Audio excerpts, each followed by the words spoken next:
Hello. It's is this mic on? I can't tell. Yeah, no, it is on.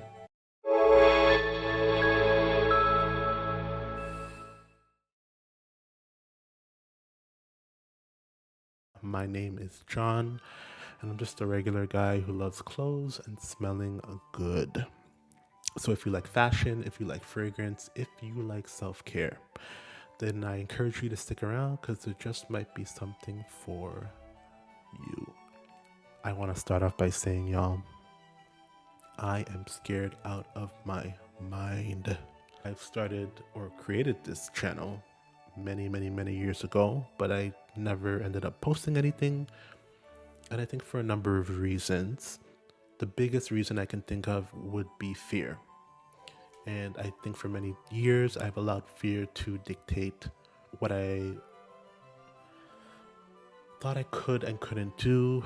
And I don't want to do that anymore. I think I want to come on here and be unapologetic, authentic as possible with you all, and just have fun. Although I am scared, I am also very much excited for this journey, and I hope that you'll come along. For today, let's start off maybe a little bit lighter. We're going to talk about this little gem that I discovered at the end of 2024, and that would be Poets of Berlin by Vilhelm? Can't speak. Vilhelm Perfumerie. Now, I do remember coming across this perfume at a local perfume store here in Toronto. For those of you that don't know, I am Canadian. And I just, went in not having an idea of what I was looking for. I really wasn't looking for anything in particular. I came across this perfume and I immediately recognized it by the yellow cap or the yellow bottle. I don't know if this brand has been around for a long time. I do know that this perfume in particular came out in 2018, but I do remember years ago getting a sample of this, going home with it, but never ended up spraying. So it kind of was off my radar. I didn't think much of it, but I did recognize the bottle because it has a really bright, a cool, I love the presentation of this perfume. The bottle is magnetic, and it's something you can't miss if you're walking by and you see it on a shelf. I met a sales associate there who sprayed it on a little testing strip, right? And initially when she sprayed it, if I'm being honest, when you have that reaction where you kind of, your nose goes like that and you're thinking like, what is this? What am I smelling? I was a bit put off by it at first, but I think she saw my my immediate reaction, and she was like, oh, a lot of people I know have that same reaction, but trust me, spray it on your skin, let it develop. In my head I was like, okay girl, I'll entertain you for a few minutes. I got things to do. I'm playing. I wasn't thinking that, but I was just, I was kind of skeptical because I wasn't liking the smell from the testing strip initially. I listened to what she was saying about spraying it on my skin, so I did that and I let it sit. And when I tell you, I kept putting my hand back to my nose and let it sit for a good half an hour. And I was, going through around the rest of the store looking at other things, and I came back.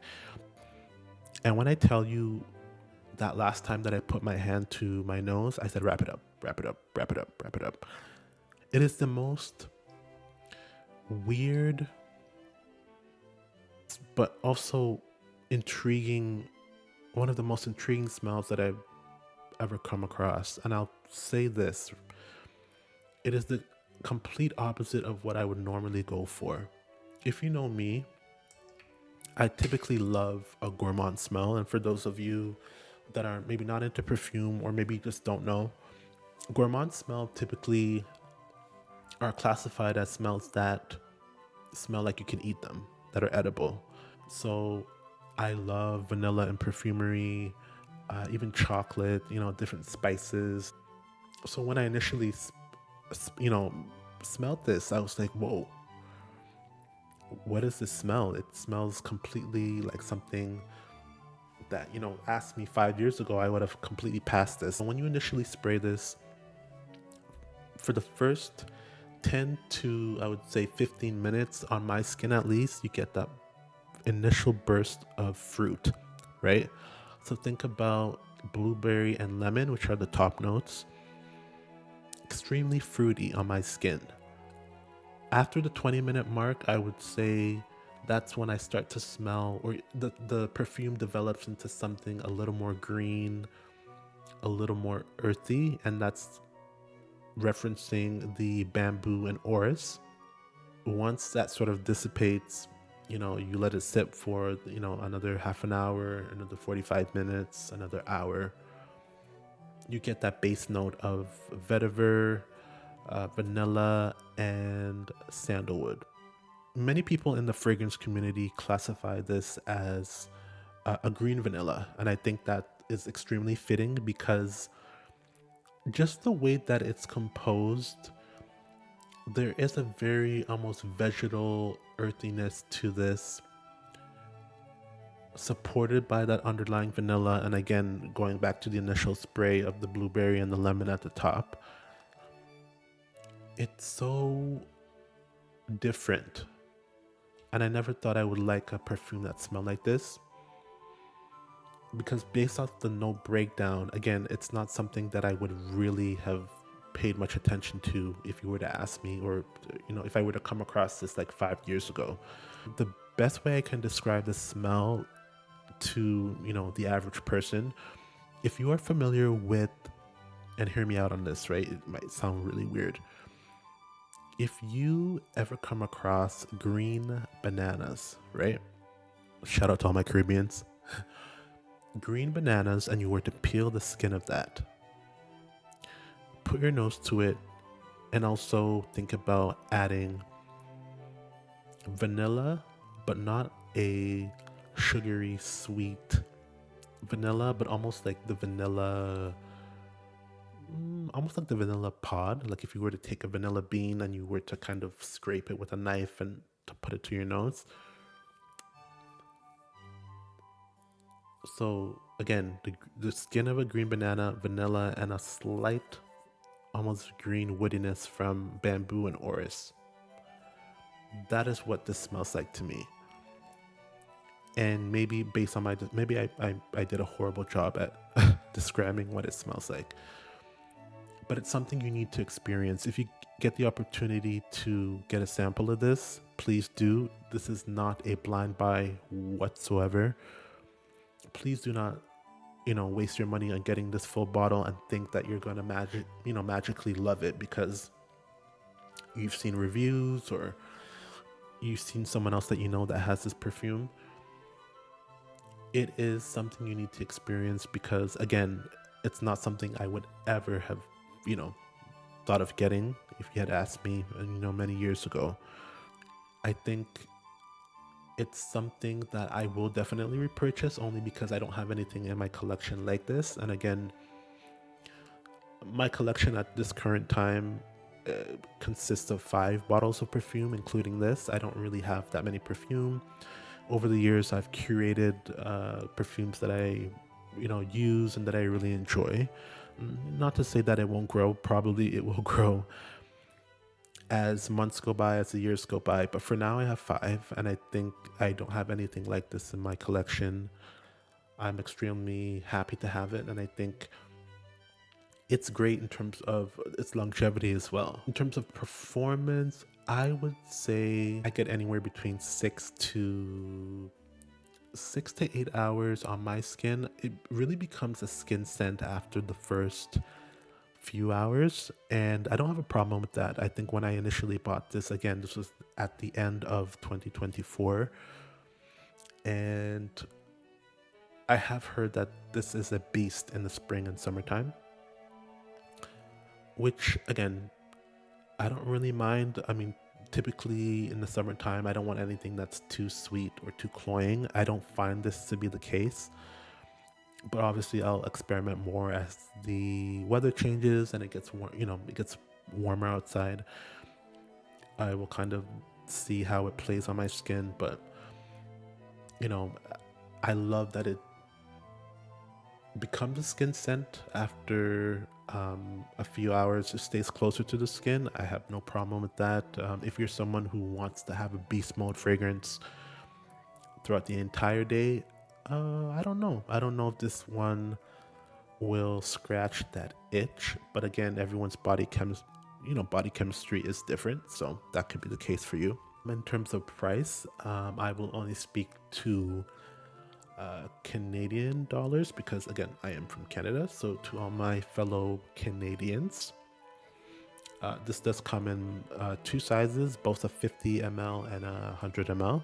If you are looking to pick up the 50 ml, it will run you 234 Canadian dollars. That's the price that I've seen at most places that carry this. If you're looking to pick up the 100 ml, it's going to run you $330.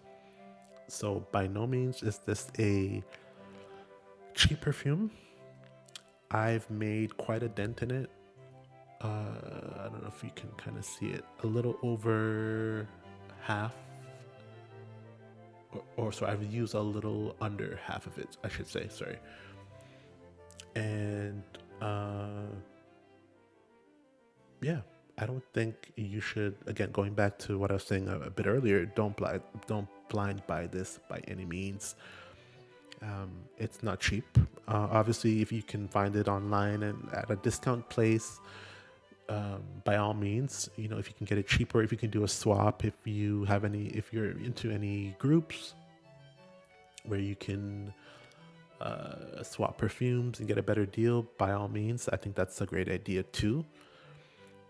I got this at Etiquette at the Toronto location, downtown Toronto, specifically at the Well. So for all you people that live in Toronto or around Toronto, you can get it at Etiquette.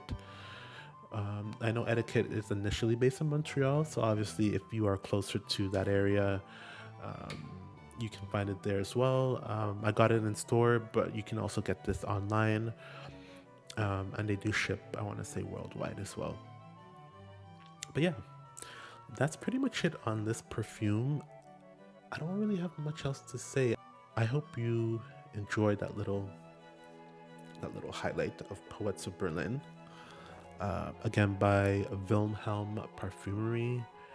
I love the story behind it as well, in terms of how it was inspired by David Bowie's love for Berlin. So yeah, I always love a brand that really has a story behind their scents and how it came to be, and you know where they're going in the future in terms of their scent story. I think it's really cool. So that's all I have for now. If you like what you see, maybe give me a little like, subscribe, and I'll be back next time with some more fun stuff, hopefully. So hope you enjoy the rest of your day, and I'll see you later.